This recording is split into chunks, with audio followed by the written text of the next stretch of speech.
नमस्कार। एक बात जो मैं लगातार कहता रहा हूं और कल भी जब मैंने आप लोगों से बातचीत की थी और कहा था कि देखिए भारत मन बना चुका है। अब चीन के साथ किसी भी तरह की रियायत बरतने के मूड में नहीं है भारत सरकार। और अच्छी बात यह है कि इस नीति को लेकर कोई भ्रम नहीं है। मतलब इस तरह का भ्रम नहीं है कि एक कदम आगे एक कदम पीछे, दो कदम आगे एक कदम पीछे, ऐसा नहीं है। बहुत निरंतरता के साथ एक एक कदम। और चूंकि ये ध्यान में रखना है कि कहीं ऐसा नहीं हो, क्योंकि चीन भी इस बात की कोशिश कर रहा है दुनिया के मंचों पर, यहां तक कि अमेरिका के साथ लड़ते हुए भी वो ये बताने की कोशिश कर रहा है कि देखिए चीन तो सारी शर्तों को मानता है, अंतर्राष्ट्रीय बाजार की, कारोबार की, दो देशों के बीच रिश्तों की, ये सब वो समझाने की कोशिश कर रहा है। और इसीलिए ये अच्छा है। इसको आप लोग मतलब बहुत भावुक तरीके से मत देखिए कि एकदम से संबंध क्यों नहीं खत्म कर दिया। ये करना भी नहीं है। एक एक कदम सलीके से उठाते हुए और चीन की घेरेबंदी करनी है, आर्थिक तौर पर चीन की कमर तोड़नी है और उसकी कमर टूटे न टूटे वो दुनिया तय करेगी। लोग देखेंगे, अपने अपने देशों के हितों के लिहाज से अलग अलग देश तय करेंगे। हमारे देश का हित सुरक्षित रहे। और जिस राष्ट्रीय सुरक्षा की बात हम लोग बार बार करते हैं, उसमें बहुत जरूरी है कि जिन देशों के साथ भारत का सीमा विवाद है, अंतर्राष्ट्रीय स्तर पर वो भारत की जो नीतियां हैं उसके खिलाफ जाते हैं। ये दोनों शब्द इसलिए मैं इस्तेमाल कर रहा हूं कि जैसे तुर्की के साथ कैसे व्यवहार करना है, जैसे चीन के साथ कैसे व्यवहार करना है, जैसे पाकिस्तान के साथ कैसे व्यवहार करना है। ये हम भारतीयों के दिमाग में दुनिया भर में रहना चाहिए। यानी दुनिया के किसी भी हिस्से में हम रह रहे हैं, लेकिन हमारे दिमाग में ये बात रहनी चाहिए। और जो शब्द मैं कहता हूं देशज में कि चीन की ऐसी की तैसी, तो अब भारत की सरकार चीन की ऐसी की तैसी करने का मन बना चुकी है। आपको याद होगा जब सरकार ने बहुत साफ साफ कह दिया था कि कोई भी इस तरह से 10% से ज्यादा हिस्सेदारी नहीं खरीद सकता है, जो नियमों के तहत उन्होंने, क्योंकि बीच में आया कि चीन ने एचडीएफसी बैंक में 1% से ज्यादा हिस्सेदारी खरीद ली है। अच्छा, जब मैं चीन कहता हूं तो इसको आप बहुत स्पष्ट तौर पर समझिए कि चाइनीज कम्युनिस्ट पार्टी और पीएलए यही मिलकर सभी कंपनियों को चलाते हैं। फिर वो हुएई हो, जेटी हो या दुनिया की और दूसरी कंपनियां जो चीन से दिखती हैं कि बहुत बड़ी कंपनियां हो गई, वो सब सीसीपी और पीएलए की कंपनियां हैं। उसमें अलीबाबा है, उसमें डांस बाइट है, जो भी कंपनियां हैं, टेंसेंट है, जो भी कंपनियां हैं, वो सब चाइनीज कम्युनिस्ट पार्टी और पीएलए चलाती है। अब जो नया बदलाव हुआ है जनरल फाइनेंशियल रूल्स 2017 में, ये बड़ा अहम बदलाव है। अब इसके बाद, और ये बीती रात 10:14 पर ये रिलीज आई है, जो पीआईबी की वेबसाइट है। इसमें बहुत साफ तौर पर कहा गया है कि अब भारत में किसी भी सरकारी खरीद की प्रक्रिया में चीन शामिल नहीं होगा। हालांकि जो पूरी रिलीज है इसमें कहीं भी चीन नहीं लिखा हुआ है, क्योंकि यही सतर्कता और सावधानी हमें बरतनी है।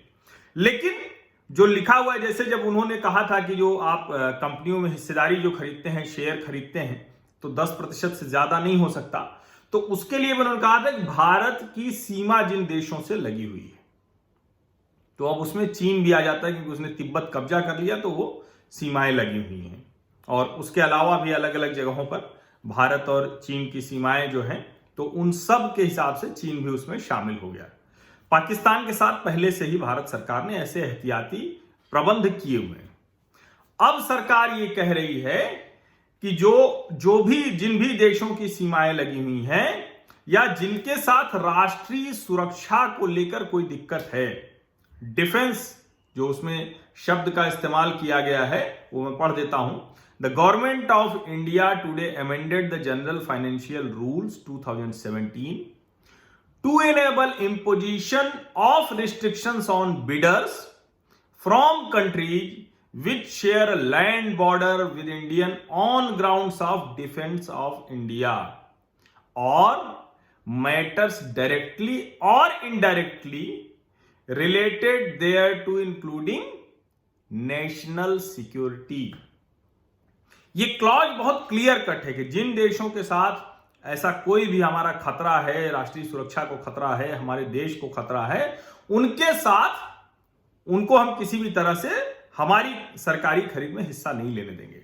और ये जो राष्ट्रीय सुरक्षा की चिंताओं को लेकर कहा गया है, इसमें भले ही चीन का नाम नहीं लिखा है और जरूरत भी नहीं है, लेकिन इसका सबसे बुरा प्रभाव चीन पर होने वाला है। अब इसमें एक और सवाल आता है जो आप सबके मन में आएगा कि मान लीजिए जो दूसरे देश हैं जिनके साथ हमारे रिश्ते अच्छे हैं, उन देशों की अगर कंपनियां, उन देशों की सरकार या किसी भी तरह से उसमें भारतीय टेंडर में शामिल होना चाहेगी तो उसके लिए प्रोविजन किया गया है। इसीलिए चीन का नाम नहीं है और उसमें लिखा हुआ है, as per the order any bidder from such country sharing a land border with India will be eligible to bid in any procurement whether of goods, services including consultancy services and non-consultancy services or works including turnkey projects only if the bidder is registered with the competent authority। ये bold में लिखा हुआ है, यानी वो सारे अधिकार जो अथॉरिटीज हैं, जो अधिकारी हैं, जो सक्षम प्राधिकरण है, वो तय करेगा। और सारा कुछ department for promotion of industry and internal trade, DPIIT, वो तय करेगा कि क्या करना है। और इसमें दो चीजें और लिखी हुई हैं कि political and security clearance from the ministry of external affairs respectively will be mandatory. यानी जो विदेश मंत्रालय है वहां से पॉलिटिकल और सिक्योरिटी क्लियरेंस मिलेगा। तो आप अब मेरे ख्याल से आपको सफाई हो गई होगी। और इसके दायरे में कौन कौन आएगा? सब आएंगे, सरकारी बैंक, वित्तीय संस्थान, केंद्रीय सार्वजनिक उपक्रम, सरकारी निजी सहयोग से चलने वाली पब्लिक प्राइवेट पार्टनरशिप। ऐसा नहीं कि निजी कंपनी कोई ठेका कर रही, सरकार के साथ काम कर रही तो वो कर ली, वो भी नहीं कर पाएगी। और भारत सरकार से किसी भी तरह का आर्थिक सहयोग लेने वाली हर संस्था पर यह नियम लागू होगा। अब मान लीजिए कि चीन की कोई कंपनी राज्य सरकारों के साथ सीधे MOU करने जाए तो इसका भी ख्याल रखा गया है। और इसीलिए जो भारत सरकार की तरफ से प्रमुख सचिवों को चिट्ठी गई है राज्यों के, उसमें बहुत स्पष्ट तौर पर लिखा है, और ये संविधान के अनुच्छेद 257(1) उसके हवाले से ये चिट्ठी भेजी गई है और कहा गया है कि इन नियमों को आप लागू कीजिए। आपको लगे कोई कहीं कुछ है तो आप वो उसको उस प्रक्रिया में शामिल कर सकते हैं, लेकिन जो पॉलिटिकल और सिक्योरिटी क्लियरेंस है वो तो मैंडेटरी हर हाल में होगा। तो कुल मिला के सुरक्षा स्वीकृति के लिए फिर से केंद्र के पास आना पड़ेगा।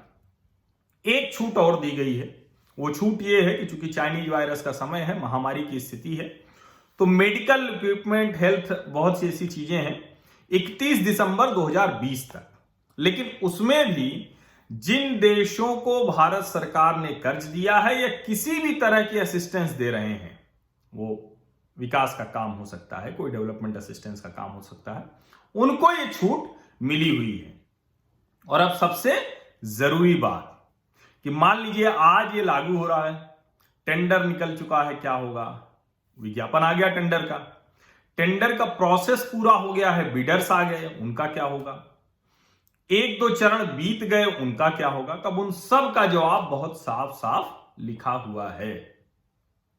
The new provisions will apply to all new tenders, यानी नए सभी टेंडर्स पर तो ये लागू होगा, इसमें तो कहीं कोई भ्रम नहीं रखना चाहिए। लेकिन जहां टेंडर हो गया और एक आगे भी निकल गया, जिसको कहते हैं फर्स्ट स्टेप, पहला चरण, उसमें पार हो गए, बिडर्स आ गए, तो उसमें लिखा हुआ है जनरल फाइनेंशियल रूल्स 2017 में हुआ यह संशोधन बहुत स्पष्ट तौर पर कहता है कि नए टेंडर पर तो यह पूरी तरह से लागू होगा ही होगा।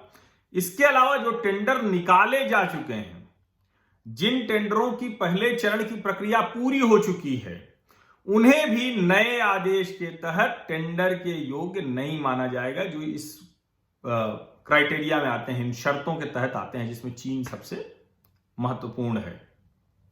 और अगर यह चरण भी पूरा हो गया है तो भी टेंडर रद्द करके नए सिरे से प्रक्रिया शुरू की जाएगी। यह आदेश सभी तरह की सरकारी खरीद पर लागू होगा। तो बस दो चीज ध्यान में रखिए, ये सब तो मैंने आपको समझाने के लिए समझाया। दो चीज ध्यान में रखिए, भारत की किसी सरकारी खरीद का हिस्सा चीन की कंपनियां नहीं बन सकेंगी। जो टेंडर निकल चुके हैं, वो बन भी चुकी हैं, वो टेंडर रद्द होंगे। तो क्या हुआ? चीन की ऐसी की तैसी। और ये अब हमको आपको, क्योंकि मैं कई बार ये बात कहता रहा हूं कि अगर सरकार की नीयत ठीक नहीं है तो फिर धीरे धीरे लोगों का भरोसा घटता है। लेकिन अगर सरकार ने अपनी नीयत नीति के जरिए जाहिर कर दी है, साफ साफ दिख रहा है कि चीन की ऐसी की तैसी करने का मन भारत की सरकार बना चुकी है, तो अब हम भारतीयों को कितना भी विज्ञापन चीनी मोबाइल कंपनियों का आए, कितना भी विज्ञापन हेक्टर फेक्टर जैसी गाड़ियों का आए, कोई भी चीनी कंपनी है, चीनी उत्पाद है, उसको अपने जीवन से धीरे धीरे करके आउट करना है। लक्ष्य क्या है जो मैंने आप लोगों से कहा था, जिसको हमें हासिल करना है? चीनी उत्पादों से मुक्त जीवन का लक्ष्य हर भारतीय का होना चाहिए। चीन के उत्पादों से, चीन मतलब सिर्फ चीन की कंपनी नहीं, अगर एप्पल भी चीन में बना रही मेड इन चाइना तो उसका इस्तेमाल हम नहीं करेंगे। हालांकि अच्छा है कि अब धीरे धीरे एप्पल भारत में आ रहा है, फॉक्सकॉन जो उसको बनाने वाली कंपनी वो भारत में आ रही है, अब ताइवान और वियतनाम से भारत में सामान आ रहा है, तो वो भी हमें देखना है कि ऐसा ना हो कि हमें कोई लाभ ही न मिले, तो वो काम सब भारत सरकार करेगी। लेकिन हम क्या कर सकते हैं? किसी भी हाल में पहली प्राथमिकता मेड इन इंडिया, भारत में जो उत्पाद बना है हम उसका इस्तेमाल करेंगे। और जो वोकल फॉर लोकल है, उसमें हमें यह ध्यान रखना है कि अपने आसपास की चीजों का ज्यादा से ज्यादा इस्तेमाल करें। मैं तो यहां तक कहूंगा कि अगर आपके मतलब इलाके में कोई चीज है, कोई फैक्ट्री है, कोई उत्पाद है और वो रुपए, 2 रुपए, 4 रुपए महंगा भी मिलता है तो आप उसी को लीजिए, हालांकि वो महंगा मिलेगा नहीं। बहुत बहुत धन्यवाद आप सभी लोगों का। मैंने कहा कि सुबह ये खबर, ये रात की जब हम लोग बात कर रहे थे तो तुरंत ये नोटिफिकेशन आया था, तो मैंने कहा जब तक पूरा नोटिफिकेशन ठीक से देख नहीं लूं और उसके लेक्चर्स पढ़ नहीं लूं तब तक आप लोगों से बातचीत नहीं करना चाहिए। और यही मैं करूंगा, क्योंकि मुझे कोई ब्रेकिंग न्यूज तो देनी नहीं है, टीवी की तरह टीआरपी तो लेनी नहीं, न दूसरे यूट्यूब चैनलों की तरह टीआरपी लेनी है। ये इसमें मुझे स्पष्टता है, कोई भ्रम नहीं है। तो बहुत बहुत धन्यवाद आप सभी लोगों का, और जिन लोगों ने आर्थिक सहयोग मुझे किया है स्वैच्छिक तौर पर, उनका भी बहुत बहुत धन्यवाद। और ये हमेशा मैं दोहराता हूं, जानबूझकर दोहराता हूं कि कोई भी बाध्यता नहीं है मेरे चैनल को, ये कभी भी पेड नहीं होगा। ये मैं हमेशा कोशिश करूंगा कि ये बात मैं हमेशा आपसे कह सकूं। और एक बात की बाध्यता मैं करने की कोशिश करता हूं, हालांकि वो भी बाध्यता नहीं है, आपका मन है, लेकिन अनुरोध है, थोड़ा अधिकार वाला अनुरोध है, सब्सक्राइब जरूर कर लीजिए और नोटिफिकेशन वाली घंटी दबा दीजिए। बाकी का जो काम है, हर तरह की खबरें, चीन की स्थिति क्या है, चीन को लेकर भारत सरकार क्या फैसले ले रही है, कितना कुछ अच्छा बुरा हो रहा है, दुनिया क्या सोच रही, और भारत की राजनीतिक, आर्थिक, सामाजिक हर घटना का विश्लेषण, सच्चा विश्लेषण होगा। यहां कोई मसाला नहीं लगेगा, यहां कोई लाग लपेट, मतलब जिसको कहते हैं बिना लाग लपेट की चीजें होंगी, मसाला लगा के नहीं होगा।